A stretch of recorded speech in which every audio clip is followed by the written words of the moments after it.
Hi hello नमस्कार, स्वागत आहे सर्वांचं आपलं यूट्यूब चॅनल पुष्पास किचनमध्ये। तर मैत्रिणींनो, आज मी तुमच्यासोबत स्ट्रॉबेरी फ्लेवरमध्ये 1 किलो केकची डिझाईन आणि स्ट्रॉबेरी फ्लेवरमध्ये केक बनवून कसा रेडी करायचा त्याची रेसिपी शेअर करणार आहे। तर व्हिडिओ स्किप न करता शेवटपर्यंत नक्की बघा। तर व्हिडिओला आपण सुरुवात करूयात। तर केक बनवण्यासाठी मी ते स्ट्रॉबेरी फ्लेवरमध्ये 2 कप प्रीमिक्स घेऊन त्याच्यामध्ये स्ट्रॉबेरी इसेन्स टाकून इथे मी स्ट्रॉबेरी फ्लेवरमध्ये जे स्पंज आहे ते बेक करून घेणार आहे आणि त्याच्यासाठी जे लागणारं बॅटर आहे ते मी इथे बनवून घेतलेलं आहे। बघू शकता बॅटरची कन्सिस्टन्सी। तर आता आपण या टीनमध्ये हे बॅटर जे आहे ते ओतून घेऊया। तर हा जो टीन आहे तो 9 इंचाचा आहे। याच्यामध्ये मी अगोदर बटर पेपर सेट करून घेतलेला आहे आणि साईडला सगळीकडे रिफाइंड ऑइल जे आहे ते लावून घेतलेलं आहे आणि त्याच्यानंतरच आपल्याला हे जे बॅटर आहे ते टीनमध्ये ओतायचं आहे। तर इकडे बघू शकता बॅटर ओतल्याच्या नंतर अशा पद्धतीने आपल्याला टीन जो आहे तो टॅप टॅप करून घ्यायचा आहे। मगच आपल्याला हा टीन जो आहे तो बेक होण्यासाठी ठेवून द्यायचा आहे। तर इथे बघू शकता मी गॅसवरती हा केक जो बनवणार आहे त्याच्यासाठी लागणारा स्पंज आहे तो बेक करून घेणार आहे। तर गॅस जो आहे आपल्याला लो फ्लेमवरती ठेवून द्यायचा आहे आणि अशा पद्धतीने जो स्पंज आहे तो बेक होण्यासाठी आपल्याला 30 ते 35 मिनिटे लागणार आहेत, कारण आपण क्वांटिटी जास्त घेतलेली आहे आणि 1 किलोचा केक आपण बनवून रेडी करणार आहोत। तर इकडे बघू शकता 30 ते 35 मिनिटामध्ये किती आरामामध्ये आपला जो स्पंज आहे तो बेक झालेला आहे। जर का आपल्याला अर्धा किलोचा केक बनवायचा असेल तर त्याला 20 मिनिटे लागतात। 20 मिनिटामध्ये आरामात केक बेक होतो। तर इकडे बघू शकता आपल्याला जो स्पंज आहे तो व्यवस्थित बेक झालेला आहे की नाही ते कसं ओळखायचं। अशा पद्धतीने आपण टूथपिकच्या मदतीने चेक करू शकतो की आपला जो स्पंज आहे तो व्यवस्थित बेक झालेला आहे की नाही। तर आता आपण हा जो स्पंज आहे तो पातेल्यामधून काढून घेणार आहोत। थोडा वेळासाठी थंड झाल्याच्या नंतर याच्या 3 लेयर्स कट करून घेणार आहे आणि जी व्हिपिंग क्रीम आहे ती सुद्धा मी इथे बनवून घेतलेली आहे। तर आता आपण केक बनवण्यासाठी सुरुवात करूयात। तर इकडे बघू शकता मी 1 किलोचा बेस घेतलेला आहे। बेसवरती थोडंसं जे क्रीम आहे बनवून घेतलेलं ते लावून घेतलेलं आहे आणि मध्य सेंटरला जी लेयर आहे ती मी इथे ठेवून दिलेली आहे आणि अशा पद्धतीने थोडंसं आपल्याला त्याच्यावरती दाबायचं आहे की जेणेकरून व्यवस्थित बेसवरती जी लेयर आहे ती सेट झाली पाहिजे आणि क्रीम लावल्यामुळे जी लेयर आहे ती व्यवस्थित सेट होते। तर याला आता आपण सोकिंग करून घेणार आहोत। तर सोकिंग करण्यासाठी मी इथे थंड पाणी घेतलेलं आहे। आता सध्या उन्हाळ्याचे दिवस आहेत तर थंड पाण्यामध्ये थोडंसं बर्फसुद्धा मी टाकलेला आहे। एकदम चिल्ड पाणी आपल्याला पाहिजे। त्याच्यामध्ये मी शुगर सिरपचा वापर केलेला नाही, जे स्ट्रॉबेरी क्रश आहे त्याचा वापर केलेला आहे। 2 चमचे होईल इतकं स्ट्रॉबेरी क्रश टाकून मी मिक्स केलेलं आहे आणि तेच सोकिंगसाठी मी वापरलेलं आहे इथे आणि याने खरं केकची जी टेस्ट आहे ना ती खूप छान लागते। तर आपल्याला याच्यामध्ये आता क्रीमची लेयर द्यायची आहे। तर थोडीशी क्रीम मी इथे वापरणार आहे, जास्त क्रीमचा वापर करणार नाही। तर इकडे बघू शकता क्रीम जी आहे ती सगळीकडे स्प्रेड करून झालेली आहे। आता आपल्याला याच्यावरती जे स्ट्रॉबेरी क्रश आहे ते टाकून घ्यायचं आहे आणि पॅलेट नाईफच्या मदतीने अशा पद्धतीने सगळीकडे स्प्रेड करून घ्यायचं आहे। तर बघू शकता आता आपल्याला जी दुसरी लेयर आहे ती सेट करून घ्यायची आहे। या लेयरला सगळ्यात अगोदर आपल्याला बघायचं आहे की सगळीकडे व्यवस्थित सेट झालेली आहे की नाही, मगच सोकिंग आणि क्रीमची लेयर याच्यावरती द्यायची आहे। तर इथे व्यवस्थित लेयर आपली सेट करून घेतलेली आहे आणि सोकिंगसुद्धा मी इथे करून घेतलेलं आहे बघू शकता। तर या दुसऱ्या लेयरचं सुद्धा व्यवस्थित असं मी सोकिंग करून घेतलेलं आहे आणि थोडीशी क्रीम टाकून आता सगळीकडे स्प्रेड करून घेतलेली आहे बघू शकता। क्रीममध्ये मी थोडंसं जे स्ट्रॉबेरी इमल्शन असतं ते मिक्स केलेलं आहे, त्याने फ्लेवरही छान येतो स्ट्रॉबेरीचा आणि कलरही थोडासा पिंकिश असा येतो। तर पिंक कलर झालेला आहे एकदम लाईटमध्ये या क्रीमचा। आता आपण सगळीकडे स्प्रेड करून घेतलेले आहे क्रीमसुद्धा बघू शकता। सोबतच आपण ज्या 2 लेयर सेट केलेल्या आहेत त्या खालून वरपर्यंत थोडीशी क्रीम लावून क्रम कोट करून घ्यायचं आहे। क्रम कोट केल्यामुळे व्यवस्थित अशी लेयर सेट होते।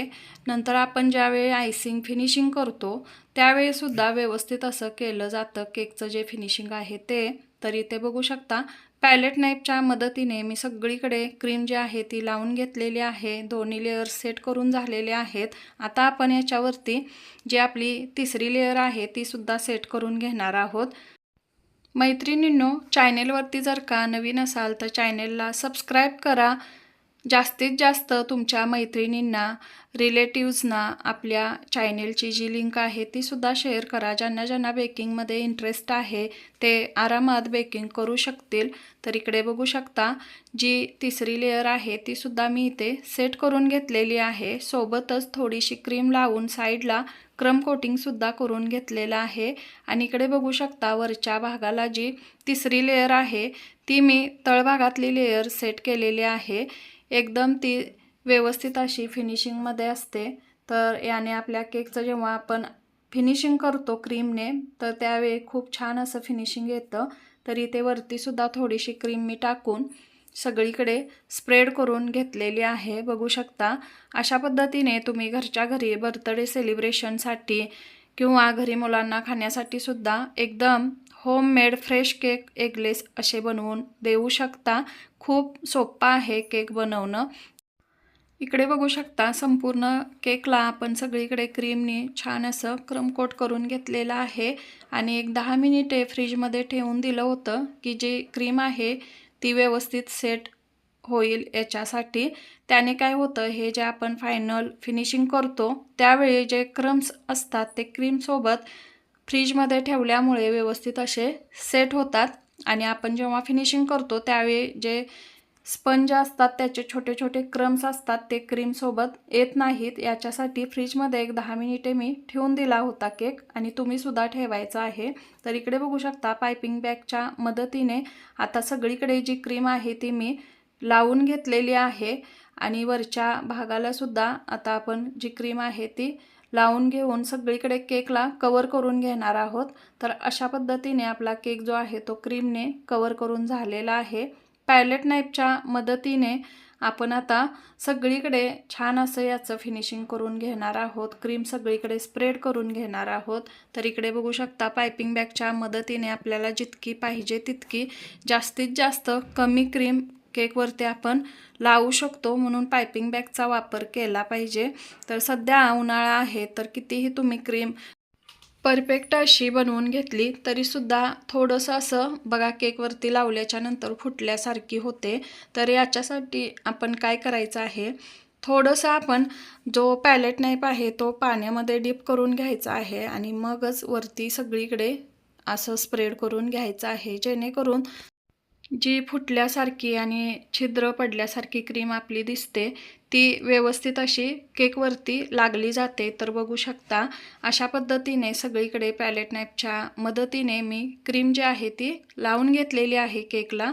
आता आपण केकचं जे फिनिशिंग आहे ते सुद्धा इथे करून घेतलेलं आहे. याच्यावरती आता छान अशी डिझाईन बनवून घेणार आहोत. तर वरती बघू शकता मी ब्रशचा वापर केलेला आहे आणि ब्रशच्या मदतीने छान अशी डिझाईन इथे मी बनवून घेतलेली आहे. बघू शकता किती छान अशी डिझाईन इथे आपली बनवून रेडी झालेली आहे. जास्त मेहनत करायची गरज नाही. तर खालच्या बाजूला सुद्धा आता आपण छान अशी डिझाईन बनवून घेणार आहोत. तर इथे मी N1 नोझलचा वापर केलेला आहे आणि रेड कलरमध्ये अशा पद्धतीचे जे फ्लावर्स आहेत, डिझाईन आहे ती मी इथे बनवून घेणार आहे. बघू शकता क्रीममध्ये आपण जास्त कलरचा वापर न करता अशा पद्धतीने आपण जास्त डार्क रेड कलर बनवू शकतो. तो म्हणजे क्रीममध्ये मी थोडेसे 1-2 ड्रॉप होईल इतकेच कलर टाकला होता आणि लाईट कलरमध्ये क्रीम बनवून घेतली होती. पायपिंग बॅगमध्ये थोडेसे 1-2-3 ड्रॉप टाकले होते आणि सगळीकडे असं व्यवस्थित पसरवून घेऊन त्याच्यामध्ये ही क्रीम घातली होती आणि त्याने हा कलर एकदम छान असा आलेला आहे. एकदम डार्क असा रेड बघू शकता. तर अशा पद्धतीने आपण कमी कलरचा वापर करून असा डार्क रेड कलर बनवून केकवरती काम करू शकतो. ही खूप महत्त्वाची टिप्स आहे. तर इकडे बघू शकता जे नूरचं R11 नोझल आहे रोज बनवण्याचं, त्या नोझलपासून मी ही फ्लावर्स बनवून घेतलेले आहेत रोजेसचे आणि एक थोडा वेळ फ्रीजमध्ये सेट होण्यासाठी ठेवून दिली होती. आणि केकवरती आपण अशा पद्धतीने कात्री आणि टूथपिकच्या वापराने व्यवस्थित अशी ही फ्लावर्स सेट करू शकतो। तर इथे बघू शकता लिफ नोझल मी घेतलेला आहे आणि लिफ नोझलमध्ये थोडीशी ग्रीन कलरची क्रीम बनवून अशा पद्धतीने लिफ बनवून घेतलेले आहेत। किती छान असं आपलं इथं डेकोरेशन झालेलं आहे आणि अशा पद्धतीचे फ्लावर्स R11 नोझलने खूप छान असे बनवून रेडी होतात। खूप सोपी पद्धत आहे आणि इकडे बघू शकता थोडंसं सिल्वर डस्टसुद्धा मी शाईन येण्यासाठी याच्यावरती टाकलेलं आहे। हे सिल्वर डस्ट ॲडिबल आहे, याने काहीही साईड इफेक्ट्स होत नाहीत। हे कॉर्नफ्लावरपासून बनवलेले आहे। तर मैत्रिणींनो थोडेसे शुगर बॉल्ससुद्धा मी इथे टाकलेले आहेत आणि खूप छान असा डिझाईनमध्ये केक आपला बनवून इथे 1 किलो स्ट्रॉबेरी फ्लेवरमध्ये रेडी झालेला आहे। तर हा केक आणि याची डिझाईन रेसिपी तुम्हाला कशी वाटली ती कमेंट करून नक्की सांगा। व्हिडिओ आवडला तर एक लाईक करायला विसरू नका। व्हिडिओ पाहिल्याबद्दल धन्यवाद।